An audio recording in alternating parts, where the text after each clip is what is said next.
once we've got a good, like, rockin' company, I can do some other things to just help make the world a better place. And it turns out it's really, really hard to run a company. I think really when you get down to it, it's really about providing really, really good service, right? By serving your customers. My dad gave me customers that were really unhappy with us and told me to go fix it. And you learn so much from talking to your unhappy customers, especially as you're stepping into the business. I think what we're kind of talking about here is trusting our folks, but also kind of verifying that, our customer experience is what we think it should be. I guess I go in with the mindset of like, man, we're so lucky to get these people every time. And I have had the opposite come true as well, where it's like, oof, that just did not work out very well.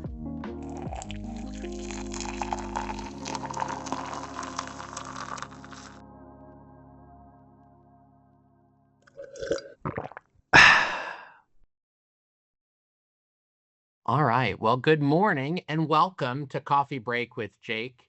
I'm so glad to have you here. For those of you that may be new to the call, I host this call every Friday at 11 a.m.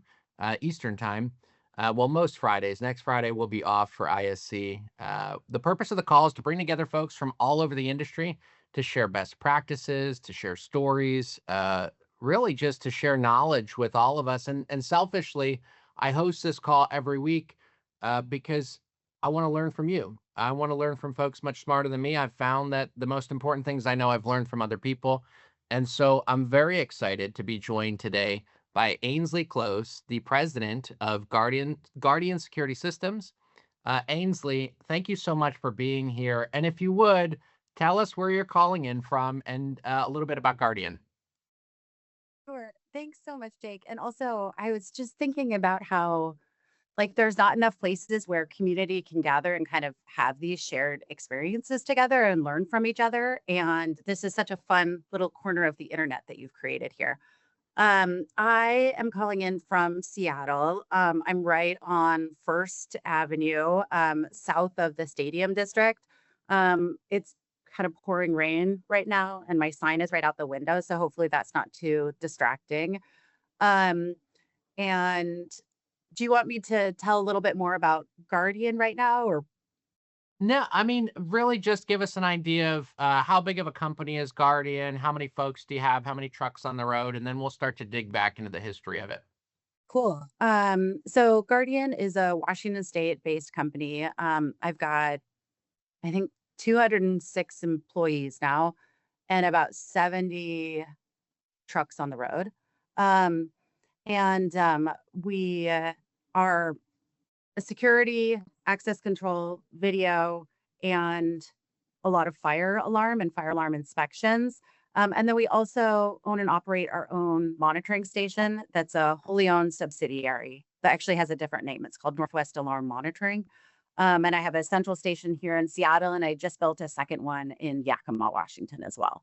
Awesome. That's so cool. Yeah. And I especially love to interview folks that are leaders in family businesses. Ainsley, I grew up in a family alarm company. My dad still owns an alarm company here in Central Florida. And so I always really enjoy kind of hearing the perspective of other next generation folks within the industry. Your grandfather, Donald Close, had founded the company. Um, and it was later acquired 50 years ago by your father, Frank, before you stepped in as president. Could you talk to me a little bit about what it was like growing up in the business? So my grandfather had an electrical contracting business. He primarily did high voltage electrical work, all over the world, actually, from Alaska to Guam to Hawaii. And then he had this low voltage subsidiary that was Guardian Security. And in the 70s, it was also combined with his telco work. And one of the challenges in the 70s for him in that specific low voltage was, one, he wasn't necessarily paying a lot of attention to it because it was such a small component of his overall workflow. And two, for that work, once the salesperson sold it, when they went and did a lot of the work, especially for the telco, you actually had to solder equipment together. And so he ended up losing a bunch of money with the company because salesperson would say, yeah, add all these features. And it wasn't somebody in the back end programming. It was then a technician that had to go in the field and literally solder components together. So after my dad finished his business degree, he came back to Seattle and my grandfather asked him to run the company, DW Close Company. And my dad was like, hard pass. I definitely don't want to do that, but I'll buy Guardian from you if you loan me the money to buy it from you. So I also find that interesting because I was like, was my dad onto something of just saying no and then driving a hard bargain, which I did not do at all. Growing up in a family of a small business owner, I think that, and you probably appreciate this, your parents just work. My dad worked a lot and he like loves fire alarm systems with all the passion in his heart. So he was just gone a lot of nights and weekends working. And I would say, I kind of ignored it. Like it wasn't like I would go help pick him up. I worked a couple of summers filing, but for the most part, we ignored it. And anytime he talked about business, I'm pretty sure that I tuned it out. Like, I know it's in there somewhere because I know when you're ingrained in that culture, there's something around the work ethic of it that's really important. But I had a really different path set out for myself. I really wanted to be a scientist. I really cared a lot about conservation biology in particular. And so fire alarm systems weren't something that I was thinking about at all until like my 30s. Okay. And so early on in the company, I mean, you guys, gosh, you've grown quite a bit. Uh, how did Guardian Security Systems grow over the first few decades? Yeah. So, one of the things that was a key differentiator when my grandfather sold his company was that my dad noticed he sold DW Close Electric in the 80s and he didn't sell it for very much money at all. He sold it for $350,000 after being this incredibly successful construction company. And so my dad from the 80s on was like, I know we need to create recurring monthly revenue. And that's what's just like so great about all these alarm companies is the kind of original SaaS model of recurring monthly revenue. And in the first few decades, I would say that my dad worked hard, kept the customers front and center, and kind of did whatever it took in a customer hero attitude to just deliver whatever the customers wanted. And this helped him grow a lot of customers over and a lot of good strategic decisions over a long period of time. And I think that that is really like it created the foundation of the company. Um, and I started, well, do you want me to go into? So Yeah. I think he just did what was best for the customers. I heard one of your podcasts a few ones ago was another alarm company just saying, like, we just take care of our customers. That's what we do. And I love that. Yeah, I love that. So many times when I ask about growth or when I talk to somebody about growth, they talk numbers a lot, but I think really when you get down to it, it's really about providing really, really good service, right? By serving your customers. And so, it's great to hear a growth strategy focused on doing whatever it took to serve the customers. And we know that there's more involved and there's acquisitions that we'll talk about and all that as well. But I think at the core of it, part of your success and the ability to grow intentionally without kind of Ainsley before the call had sent me some notes, and one of the things she was talking about is the term enshittification, which I actually hadn't heard the term before, but once I read about it, I understood what it was, and it's like this concept that as a company or a platform grows, it just gets worse, right? Like the customer is no longer the center of it. One of the things that really interests me about your story is, you grew up around the family business, but that it wasn't, just something that you just stepped into.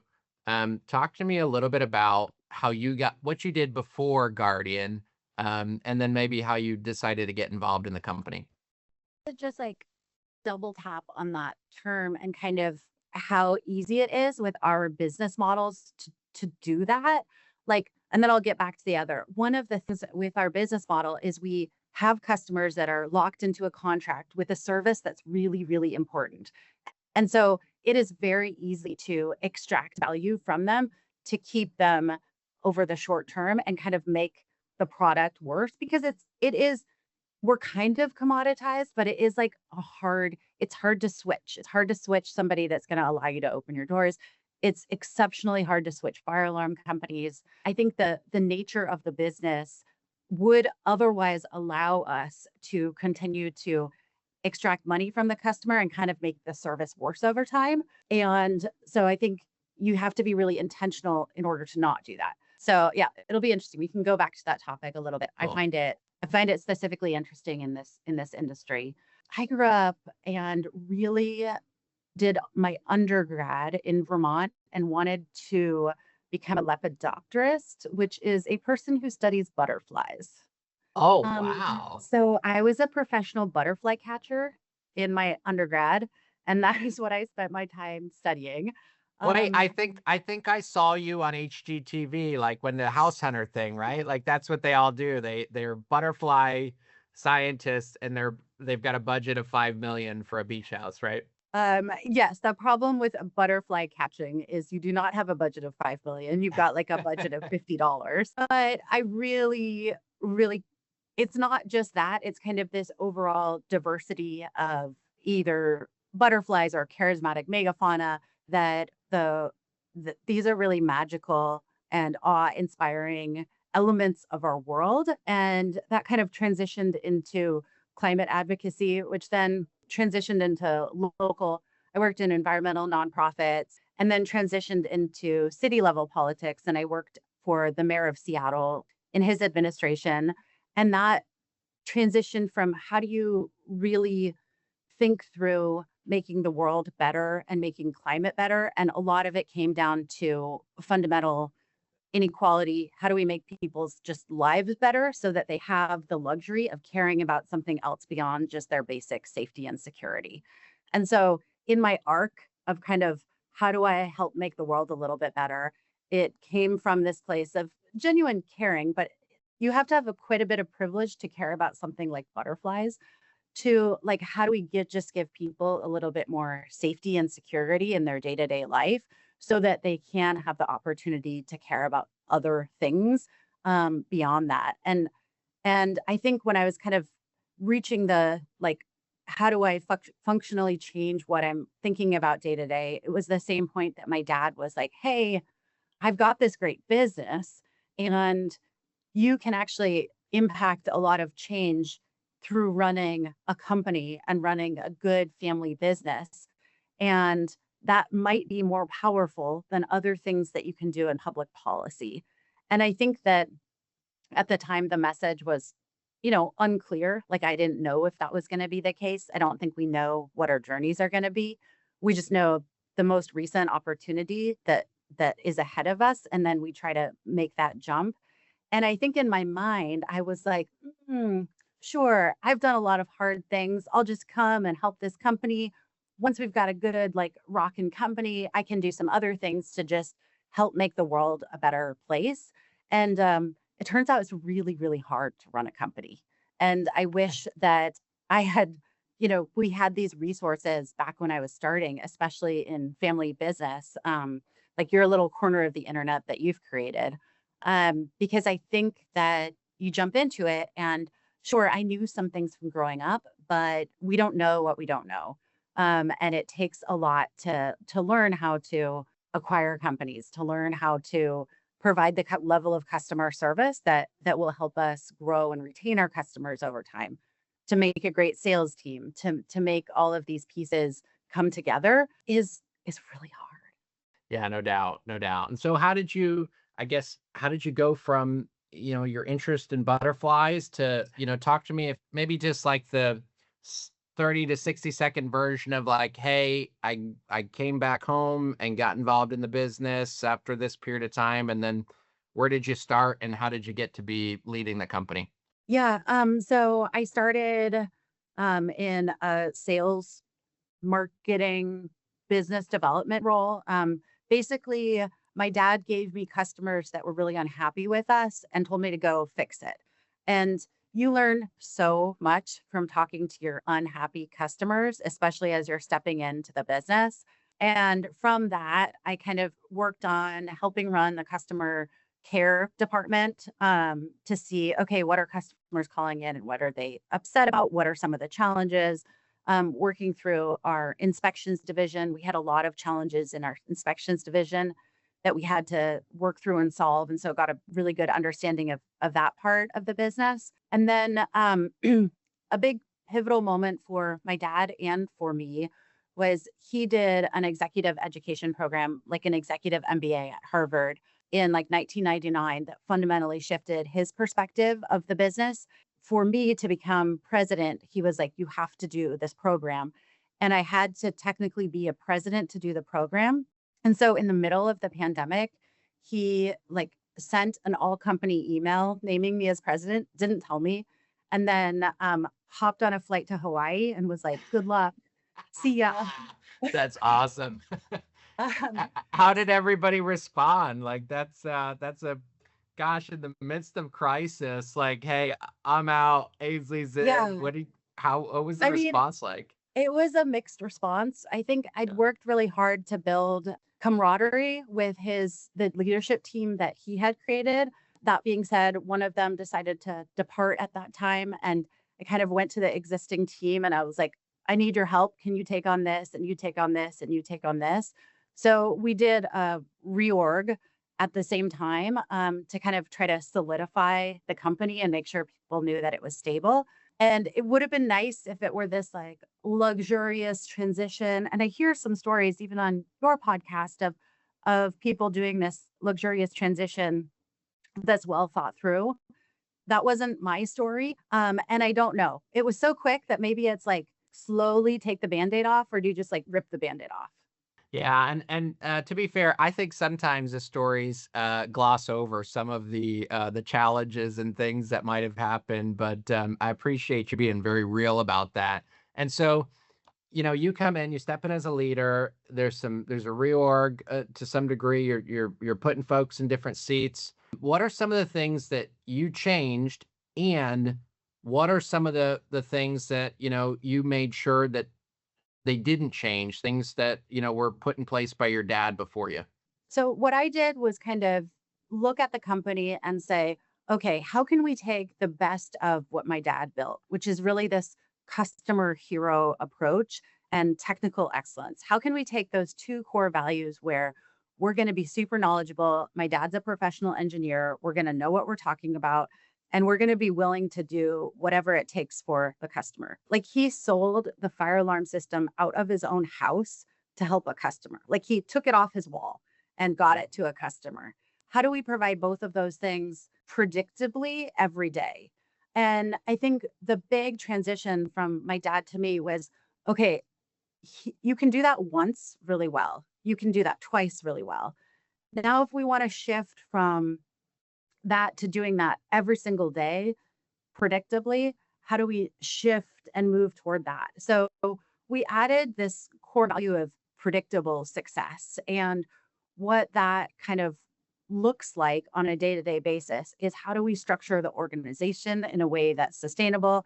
How do we work through people, processes, systems in a way that is consistent over time? And how do we give our customers the same level of service, no matter which technician shows up at their site, no matter who they're talking to at any one time? And how do I lead in the way that's true to me? Like my dad is a larger than life entrepreneur, and he goes out there and he's so charismatic and he can just make decisions. I'm a consensus builder that wants to, you know, eliminate inequality in the world. I can't lead in the same way that he is going to lead. I have to lead in the way that works for me and that's true to me. And I think that really shifted the way the company operates on a day-to-day basis, but it certainly wasn't overnight, and it wasn't without kind of building up a team that could see the future in a different way than the company had been in the past. I think you get to these arcs in company stories, and you kind of have these founders. Maybe this happened in your dad's in your family's company, where like they're founders and they're growing and growing and growing, and then they reach kind of this plateau. And how, when you reach the plateau, can you turn it back up and grow at the next level? You can get stuck and end up going back down. And I think that's been where we've thought a lot about this model of predictable success in terms of transitioning the business into something that is a lot more boring than what my dad was doing, but also really exciting in different ways. Yeah, so we talk about the growth and we talk about, it's interesting. I love the perspective of, you know, two different types of leaders. And it's not that you change, and maybe to some degree we adapt to, the needs of our people and the organization that we're leading. But we also have to recognize that if we're gonna do this long term, if we're gonna be, if this is gonna be, my company, it's gotta run in such a way that, like, I'm not burning myself out trying to do things a way that's not natural to me, and so I really like that. Now, when we talk about growth and plateaus, many of the companies, that we serve, so often they get to this point where they grow, they grow, they grow, and then they're just trying to keep up with attrition, right? Because Mm. you could be the best company in the world, but at some point, your own success works against you as you've gotten so big that, just natural, normal attrition is something you've got to keep up with and outpace. Many times we see folks just kind of treading water. And at that point, some of the companies that really look to continue on that growth trajectory, they start to look at acquisitions, right? And so Guardian has completed over 40 acquisitions in 50 years. It's a huge number. Talk to me about, the acquisition strategy and what you have looked for with potential acquisitions. I so appreciate that. And also, if you think about 40 acquisitions is a lot, but over 50 years, that's really just like one or two a year, and then you skip a year. It's still a All lot, Ainsley. I'm just like, it's still a lot. all of the acquisitions that we've done have been local. We really believe that having a higher market share in a lower geographic area allows us to serve our customers better and allows us to serve those acquisitions better. So, for all of them, we've looked for specifically product types or work that we know we can accomplish well and we know we can help whoever customers those are continue on a path and be successful. That's primarily been what we look for, is something that we know we can do a good job with within our local market territory. There's only been a couple that I've turned that I've been like, "Oh, this isn't a good fit," and it would be like, I'm not really looking for much residential any longer. I really wanna keep, our future is not in residential, it's in commercial. And then folks that haven't updated their technology for their customers, I would value less than folks that have it on a higher technology platform. Things that are easier to take over and that we're good at have more value than things that are, harder to take over. Because I own and operate our own central monitoring station, that allows me to really think through the full life cycle of the customer and say, okay, how hard is it going to be to make sure that I brought them over to my monitoring center, because it's not very efficient for me to run my own central station and then to outsource a portion of the customers. We also know that 70% of the value of an acquisition is lost during integration. And I think it's like this McKinsey study that is like, okay, we do all this work to do evaluation of the company, and then we bring it on. But how you integrate that acquisition into your company really determines if that acquisition is going to be successful or not. And I think going from one family-owned business to another family-owned business, we try really hard to tell our story about it being an intentional choice of the seller and an intentional choice of the buyer to continue to service the customers over time. I bring everybody onto our platforms to make sure that we're correctly doing the billing and the monitoring and checking to make sure that they're going to do well with us. We don't like to leave them on whatever services they were doing previously. But again, that's that 70% of the acquisition is potentially lost during the integration. That integration piece is crucial. Going back to what you talk about earlier with focusing on predictable success, as you evaluate these acquisitions very carefully, realizing that for you on a day-to-day basis, that predictable success is largely in commercial. that seems like that's a driving factor in choosing not to buy certain companies, right? Is we want to maintain that predictable success, and so that means that we need to bring in the right customers that we can predictably serve, right? And so, Totally. um, how do buying the right customers is one thing, right? Buying the right accounts, making sure it's the right technology, but what about the people? Like, there are so many different alarm companies in this industry, and I've met so many different kinds of people in this industry. Some of them I really like and enjoy and can have a great conversation with. Some of them I'm like, man, I just don't know, like, and so how do you, and you don't get to have the advantage of hiring all of those people, right? Like you bought that company, but you weren't the one that interviewed some of those folks, and you don't really know really what they're going to be like until after they're working for you. How do you navigate that and make sure you don't end up with like a really just challenging culture mix? I've done both. So I've definitely had the most amazing and some of the greatest folks come over with acquisitions. And I guess I go it went in with the mindset of like, man, we're so lucky to get these people um every time. And I have had the opposite come true as well, where it's like, oof, that just did not work out very well. And we waited too long to make the decision about the fact that it's not working out. And I think that's kind of where my biggest regrets come in is it's not that we brought them on, it's that we waited too long to realize that, and it wasn't serving them well either. I think that's when it's not a good fit, it's not a good fit for both sides. Those are my biggest regrets is like bringing somebody over and then it not working out and being like, "Oh man, we really let that linger for a long time where nobody was very happy." It's tough, But right? I mean, there's a human it's element so of tough. it. Yeah, Yeah. yeah. So I would say I can unfortunately relate to that. It's tough. And we Y- y- do, like, in general, re-interview, but, I kind of I like these alarm companies, I tend to really like all the people, so I immediately am like, "Oh, it's gonna work out." So I guess I just take that approach.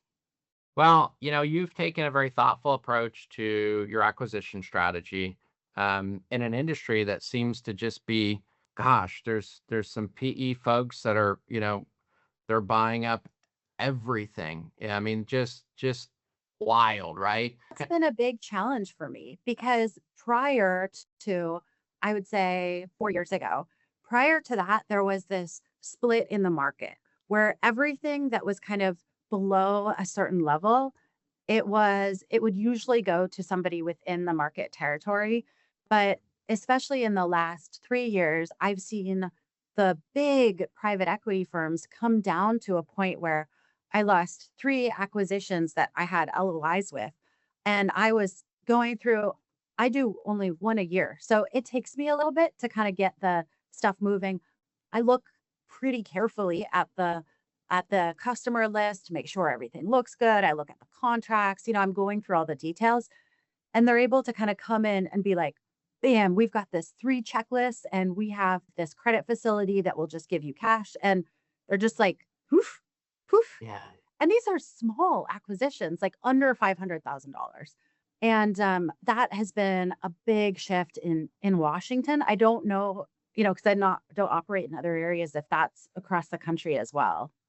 Yes, it seems to be. It certainly seems to be. And so many of the folks that we serve are, small to mid-size independent companies. How do you think that those independent companies can compete in a market where, some of these really large players are growing through these very aggressive acquisition strategies?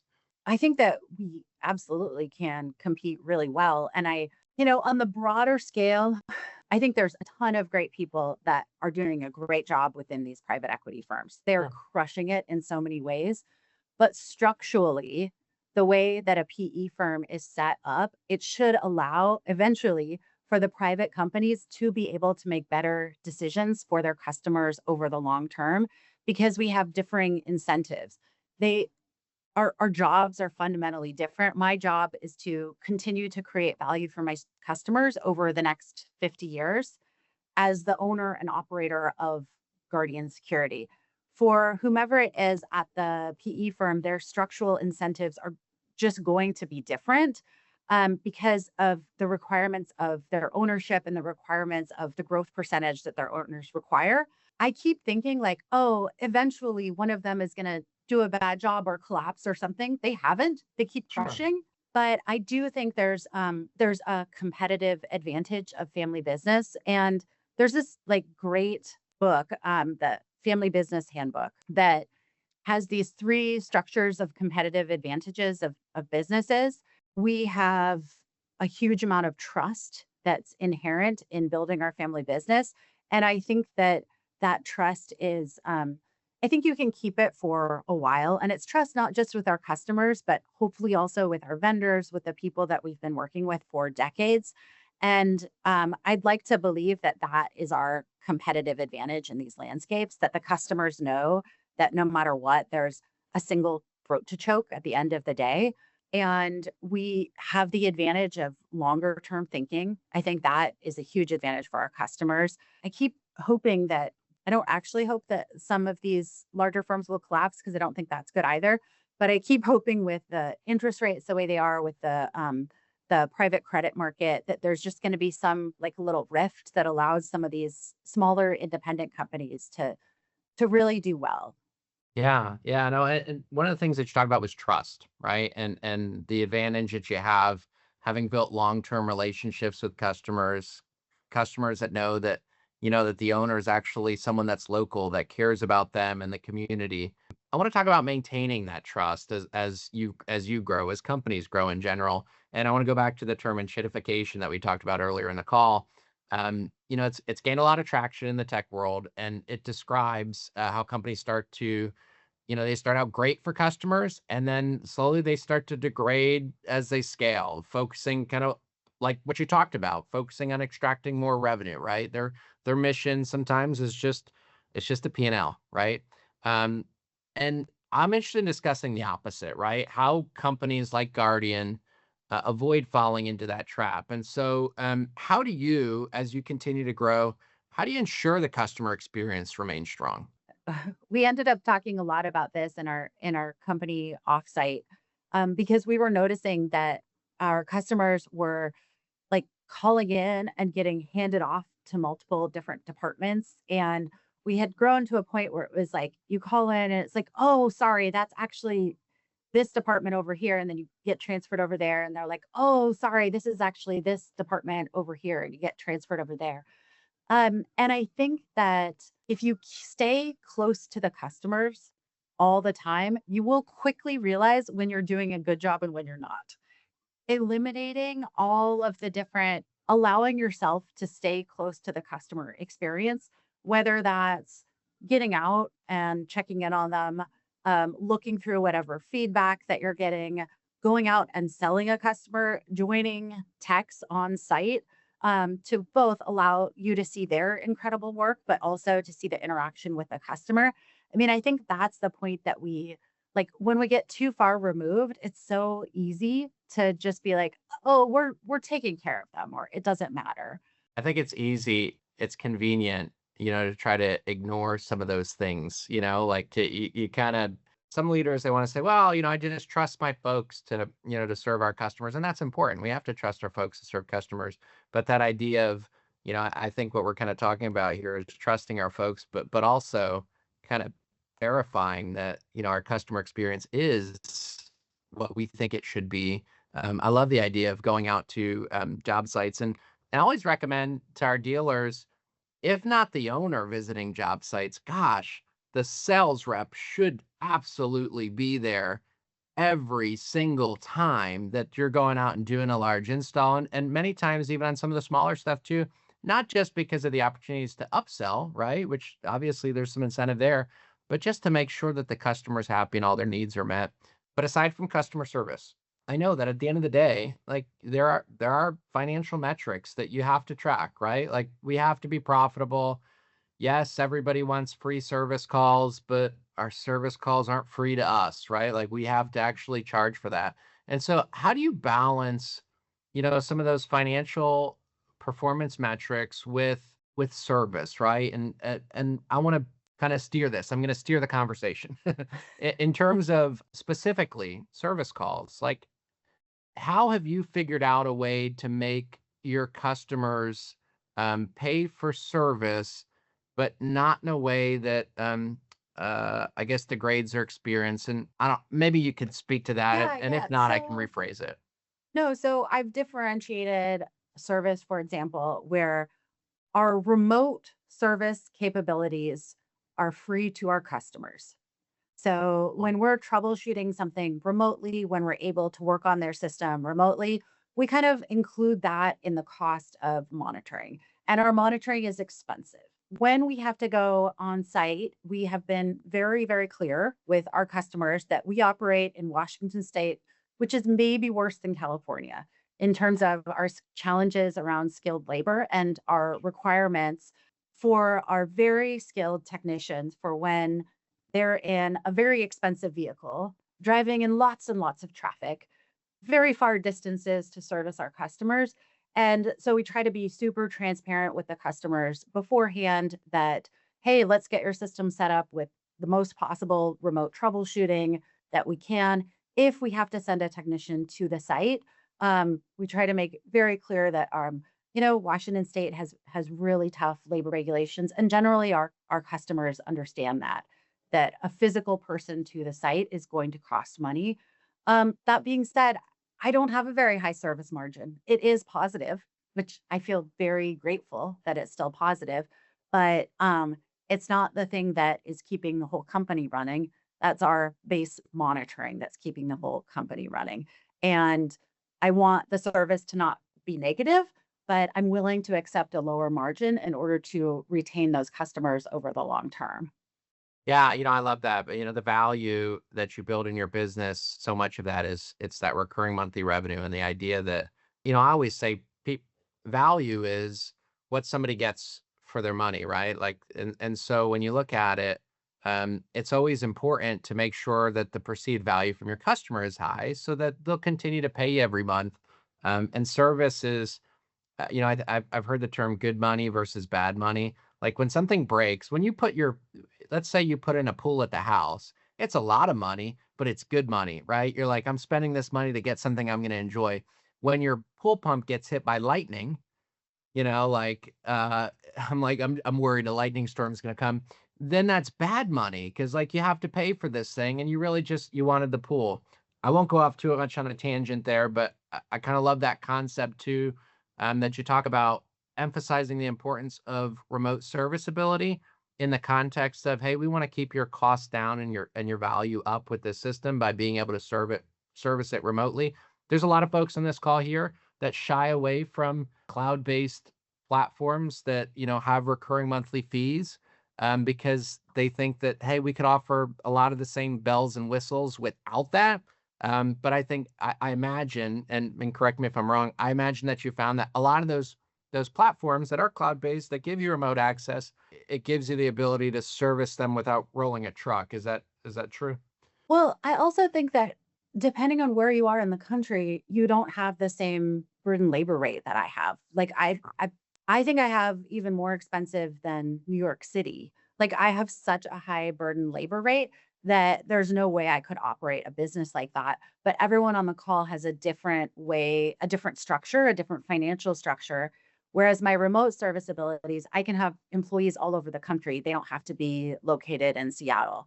So I think it's really going to depend on how individuals want to be running their business and their customers. There is something to be said for, hey, I want to control my own RME. And so I don't want these cloud-based services. I think there's also something to be said that says those provide more value to me than expense. And everyone's going to have a different context for what that looks like.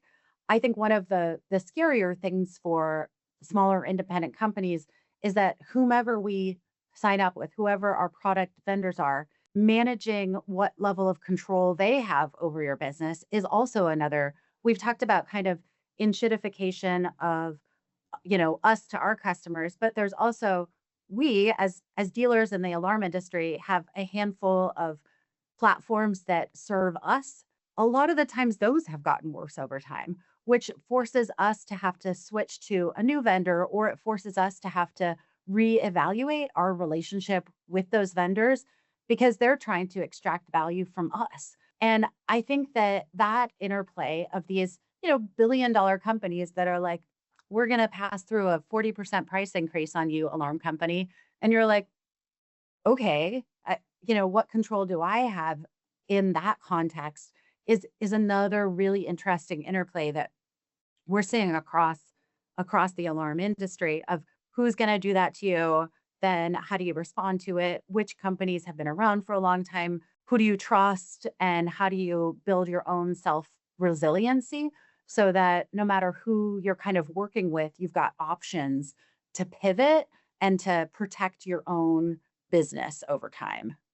Yeah, I love that, one of the things that you mentioned was, as you're evaluating different platform providers, right? How long they've been in business. I literally just yesterday I was on a phone call with a dealer that, in an effort to save money using one platform, they switched to another platform that is all but defunct. I mean, there's like I think they're still kind of operational, but you can't really call anybody and reach anybody. And so I think, it's interesting, as you talk about it, you have to be careful, right? Like we want to make sure if we're moving from one platform, we move to another platform that's going to be a really great fit. And, that brings us to technology and how technology has kind of changed and platforms have changed over the past decade. With these platform providers and manufacturers, technology is evolving. What evolution of that technology has had the biggest impact on your business? I was thinking about this quite a bit because I was thinking about what's really changed in the time that my dad bought the company in 1976 to the point that I'm running the company today. And I went back and looked at their financial statements, and they're handwritten out on a ledger that their people controlled.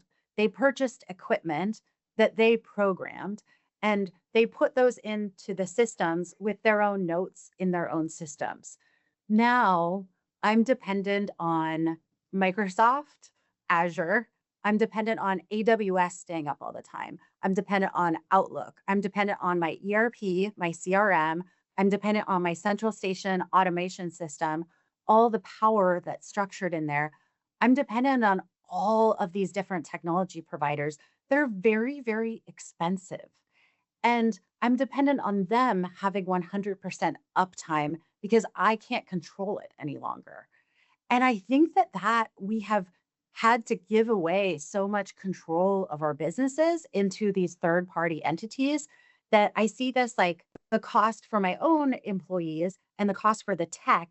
It's like uh, the tech and the tech stack and even modernizing your tech stack as this great term that we like to say, what's your tech stack and how are you going to modernize your tech stack?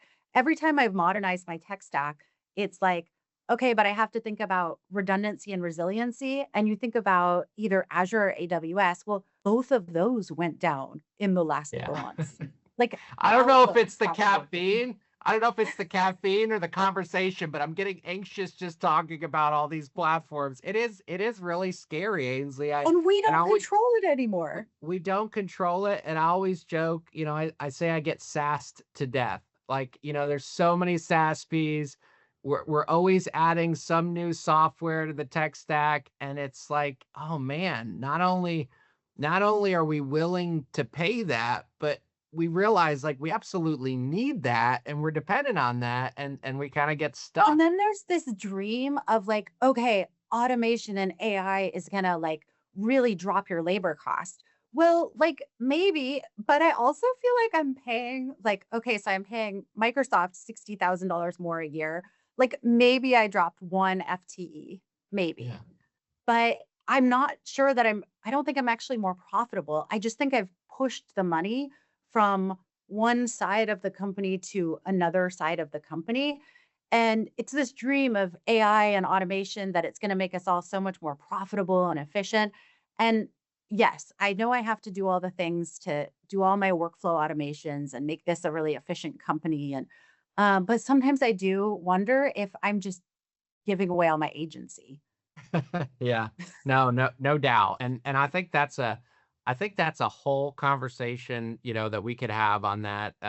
We recently, not too long ago, had a conversation with a gentleman that does agentic AI. Like, that's like what he does, and it's interesting. Like you see, hey, we could save some money with some of this stuff, but you also recognize too that at a certain point, as more and more companies kind of become reliant on it, which it's just kind of like it's getting more and more cutthroat that you have to have it in order to compete. And then if you have it, it's just extracting maximum, money out of you. And that's scary. I want to move on from the topic because I honestly like I'm getting stressed talking about it here. And so let's talk about leadership and company culture. You've grown at how many employees you said? Just a little over 200. So I don't know if I've like scaled. I feel like I've intentionally grown. So we've tripled our size in the last 10 years from a top line revenue perspective. And how much has your team grown in that same period of time? So when I started, we were at like 130 employees ish. Wow, So not insane, but that's without any external, equity investment. So it's just us growing, you know, intentionally true to our values. And some years it's like 6% growth, other years it's 20% growth, but kind of just ticking away. So that's that's awesome. not crazy. There's a lot of No, much no. larger companies that have truly scaled. I am not one of those. Well, but you look at that and you look at, tripling top line revenue and not even doubling the workforce. So many times we see revenue per head, it starts to go down. But in your case, revenue per head has gone up. And that's, I think that's a really important trend to follow. But how do you maintain as you go from 130 employees to 200 plus employees? How do you maintain company culture as the organization has grown? Yeah. So this was always very important to me. And one of the key elements was defining our core values and then operationalizing those core values. So there's different levels at which you can do that. There's some really extreme models around company culture, and you have a different value every day that you talk about. For us, it hasn't been that extreme, but one of our big core values is actually predictable success, and we talk about it a lot. When we've operationalized our core values, they're actually included in our performance improvement plans as well as our uh, annual reviews. And now we have a semi annual review.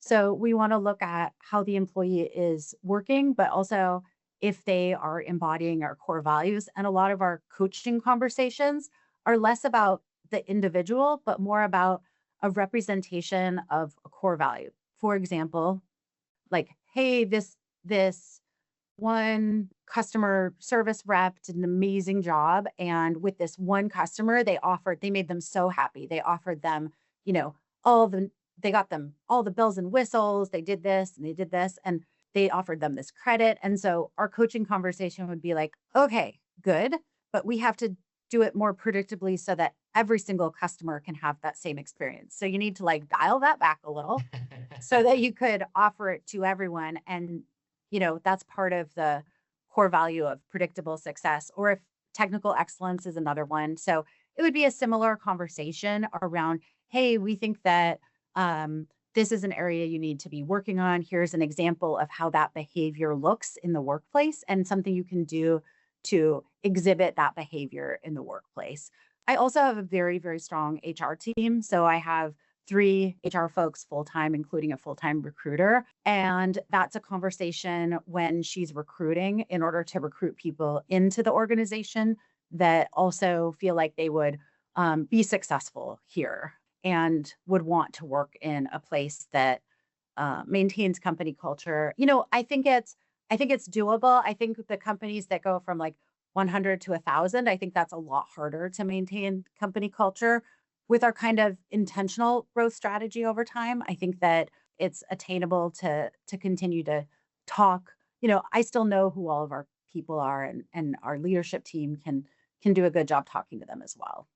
We've talked a lot about, your story and how Guardian has grown. And I think, most of the folks on here are thinking, wow, like, how cool is it to see a family-owned business? At least I'm thinking this. How cool is it to see a family-owned business stay in the family for 3 generations to grow and triple in, revenue in 10 years and maintain, a really focused, intentional effort on customer service and company culture.